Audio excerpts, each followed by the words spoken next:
Welcome to the Slop Temple. We pray this video helps. You start by confirming the app supports the Moai emoji. This matters because some platforms map it differently. Once done, open the emoji picker or press your colon shortcut and type Moai to surface it.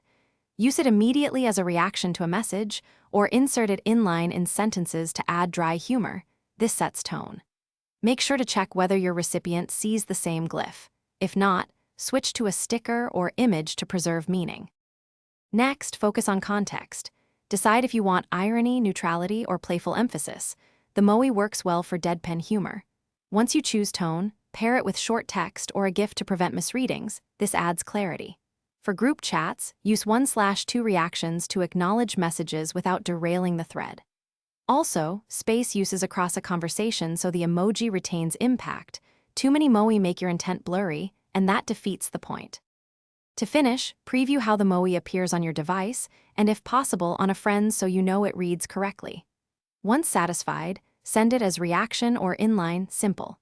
If a recipient's platform shows a different glyph, export a tiny image of the Moai and attach that to preserve the exact look. And if someone misreads your tone, follow up quickly with a short, clarifying message. That fixes confusion and keeps the conversation smooth. Thanks for watching. Consider subscribing if we helped you.